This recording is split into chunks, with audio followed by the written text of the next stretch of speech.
दोस्तों नमस्कार, स्वागत है आप सभी का हमारे PC tech talk YouTube channel पर। दोस्तों आज 2026 में बजट लैपटॉप लेने की सोच रहे हो, 30,000 से लेकर के 50,000 के अंदर बहुत सारे लैपटॉप मिल सकते हैं, जिसके अंदर इंटेल की तरफ से इंटेल कोर i3 का 1350U प्रोसेसर या फिर AMD की तरफ से आने वाला Ryzen 5 7520U प्रोसेसर जो है लगा हुआ मिल सकता है। लेकिन लोग यहीं पर कंफ्यूज हो जाते हैं कि भाई इंटेल लें या फिर AMD लें, कौन सा बेहतर होगा। कोई बोलता है इंटेल फास्ट चलेगा, कोई कहता है AMD सस्ता भी मिलेगा और उसका ग्राफिक कार्ड भी बेटर होगा। आज हम लोग दोनों को ही बिल्कुल हेड टू हेड कंपैरिजन करेंगे, जिसके अंदर शामिल होगा course, speed, performance, battery, graphic, heating और सबसे बड़ी बात कि 2026 में बजट लैपटॉप के लिए कौन सा बेस्ट होने वाला है। अगर आप ऑनलाइन क्लासेस करना चाहते हैं, MS ऑफिस यूज करना चाहते हैं, लाइट कोडिंग करना चाहते हैं, ब्राउजिंग, यूट्यूब और थोड़ा सा मल्टीटास्किंग करना चाहते हो तो ये वीडियो बिल्कुल आपके लिए है। जरूर देखो, एंड तक बने रहो। गलती से भी गलत प्रोसेसर वाला लैपटॉप मत लेना। लाइक करो, शेयर करो और पहली बार चैनल पर हो तो चैनल को सब्सक्राइब करो, क्योंकि इस तरह की तमाम वीडियोस मैं हमेशा लेकर के आता रहता हूं। बाकी सभी की रिव्यू वीडियोस देखना है, पीसी बिल्ड देखना है, बाबा टेक रिव्यू चैनल को जरूर एक बार देखो, सब्सक्राइब करो, उस पर एक से एक वीडियोस हम लोग लगातार दे रहे हैं। आइए दोस्तों समझते हैं। सबसे पहले दोनों प्रोसेसर को बिल्कुल सिंपल भाषा में समझते हैं कि उसका स्पेक्स क्या कहता है। पहले Intel core i3 1350U processor की बात करें तो 6 कोर के साथ में आता है, जिसके अंदर 2 परफॉर्मेंस कोर होता है और 4 इफिशिएंसी कोर होता है। 8 थ्रेड्स होता है। टर्बो बूस्ट में 4.5 गीगाहर्ट्ज तक जाता है परफॉर्मेंस कोर का। कैच इसकी 10 MB होती है। 15 वाट TDP के साथ में आता है। मैक्स में ये 55 वाट तक जाता है। आर्किटेक्चर की बात करें तो रैप्टर लैक आर्किटेक्चर के साथ में आता है। नई हाइब्रिड टेक्नोलॉजी है ये। बड़े कोर्स जो होते हैं वो फास्ट टास्क के लिए होते हैं और छोटे कोर्स जो होते हैं वो बैटरी बचाने का काम करते हैं, जिसकी वजह से दोनों ही कंडीशन में आपको बेनिफिट मिल जाता है। iGPU की बात करें तो इंटेल Aries Xe ग्राफिक इसके अंदर लगा हुआ है। बाकी ये 2023 का प्रोसेसर है, लेकिन 2026 में भी बजट सेगमेंट के अंदर ये बहुत ही स्ट्रॉन्ग जगह बनाया हुआ है। बाकी वहीं पर अगर हम लोग बात करें AMD Ryzen 5 के 7520U प्रोसेसर की तो ये 4 कोर 8 थ्रेड्स का प्रोसेसर होता है। बेस क्लॉक इसकी 2.8 गीगाहर्ट्ज से मैक्स टर्बो बूस्ट में 4.3 गीगाहर्ट्ज तक जाता है। कैच इसकी 4 MB L3 कैच होती है। TDP 15 वाट की होती है। आर्किटेक्चर की बात करें तो Gen 2 आर्किटेक्चर होता है। मेंड्रोसिनो आर्किटेक्चर है, ये पुरानी जनरेशन है थोड़ी सी। iGPU की बात करें तो AMD Radeon 610M iGPU है।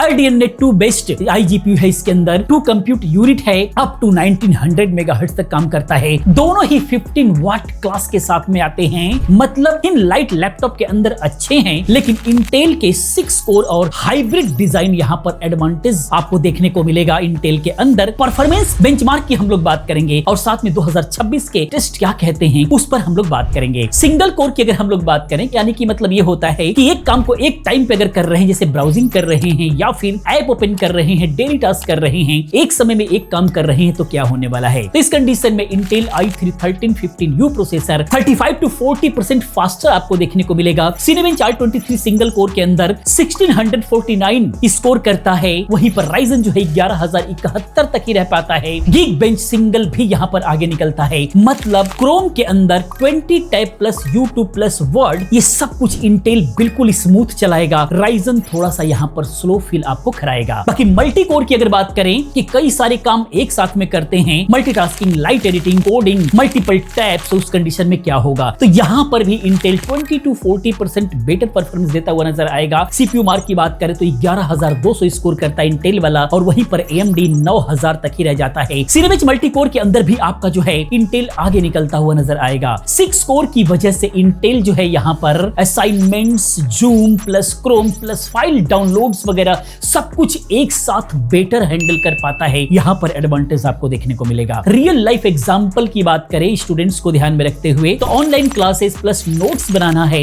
लाइट फोटो एडिटिंग या फिर बेसिक वीडियो कॉल्स वगैरह करना है, तो इंटेल यहाँ पर विनर होगा। है भी एक्सेल या फिर मल्टीपल सॉफ्टवेयर चलाना है, तो इंटेल का जो एक्स्ट्रा कोर है यहाँ पर आपकी हेल्प करेगा। ग्राफिक की बात करें जो कि iGPU है, लाइट गेमिंग में क्या रहेगा, तो यहाँ पर AMD Radeon 610M थोड़ा सा बेटर परफॉर्म करेगा लाइट गेम्स के अंदर, जैसे वॉलोरेंट हो गया, GTA 5 हो गया। लो सेटिंग पे जो है थोड़ा सा ज्यादा FPS आपको इंटेल के आगे देखने को मिलेगा। वहीं पर इंटेल Aries Xe भी डिसेंट है, लेकिन AMD यहाँ पर एज दे सकता है कैजुअल गेमिंग के अंदर। पर दोनों से ही आप जो है कोर के गेमिंग या फिर हैवी गेम्स मत एक्सपेक्ट करो, वहां पर निराशा नजर आएगी आपको। डेडिकेटेड GPU वाला लैपटॉप उसके लिए आपको यूज करना होगा। लेकिन यहाँ पर अगर हम लोग बात करें बैटरी और इफिशियंसी की, तो दोनों ही 15 वाट TDP के साथ में आते हैं। लेकिन यहाँ पर इंटेल का हाइब्रिड डिजाइन जो है बैटरी ज्यादा बचा करके चलता है, efficient core background task handle कर लेता है, इसीलिए यहाँ पर बैटरी थोड़ी सी ज्यादा आपको मिलती है। रियल यूज की अगर हम लोग बात करें तो 6 से 8 घंटे दोनों के अंदर ही लगभग सिमिलर ही लैपटॉप के अंदर बैकअप मिलता है, लेकिन इंटेल थोड़ा सा कूल रहता है। यहाँ पर एक मजे वाले पॉइंट्स की अगर हम लोग बात करें तो इंटेल जैसा स्मार्ट मैनेजर है इंटेल के अंदर, तो 2 फास्ट बॉसेस यहाँ पर मिलते हैं जो हैवी वर्क को हैंडल कर पाते हैं, और 4 यहाँ पर हेल्पर मिल जाते हैं जो बैकग्राउंड में वर्क हो रहा होता है या फिर जो लोअर टास्क होता है उसको हैंडल कर रहे होते हैं। यहाँ पर AMD जैसे 4 स्ट्रॉन्ग वर्कर्स आपको मिलते हैं, यहाँ पर मेहनत तो करते हैं लेकिन बॉस यहाँ पर कम है, इसीलिए यहाँ पर थोड़ा सा स्लोअर रह जाता है। बाकी अगर हीटिंग की बात करें, पावर और लॉन्जेविटी में क्या होने वाला है, क्या अंतर होने वाला है, तो यहाँ पर बजट लैपटॉप के अंदर हीटिंग बड़ी प्रॉब्लम होती है। तो दोनों ही लो पावर के हैं, इसीलिए ज्यादा गर्म नहीं होते हैं नॉर्मल यूज के अंदर। नॉर्मल यूज के अंदर कोई दिक्कत नहीं है। हैवी मल्टीटास्किंग में इंटेल बेटर मैनेज करता है हाइब्रिड टेक्नोलॉजी की वजह से। इफिशिएंसी कोर जो है यहाँ पर हेल्प करता है। बाकी AMD Ryzen 5 का जो 7520U है ये पुराना Gen 2 आर्किटेक्चर की वजह से थोड़ा सा पुराना फील हो सकता है 2026 और 2027 के अकॉर्डिंग अगर देखें तो। बाकी अगर हम फ्यूचर प्रूफिंग की बात करें 2026 में क्या सही रहेगा, तो Intel i3 1350U new architecture के साथ में आ रहा है, रेप्टर लेक के साथ में आ रहा है, तो सॉफ्टवेयर अपडेट्स और ऑप्टिमाइज्ड बेटर यहाँ पर देखने को मिलेगा। बाकी Ryzen 5 7520U प्रोसेसर की बात करें तो ये Gen 2 पर बेस्ड है। अब थोड़ा सा आउटडेटेड ये नजर आएगा, लेकिन बजट में वैल्यू देगा, इसमें कोई दो राय नहीं है, क्योंकि ये थोड़ा सस्ता मिलेगा। अगर 16GB रैम प्लस SSD वाला लैपटॉप लेते हो तो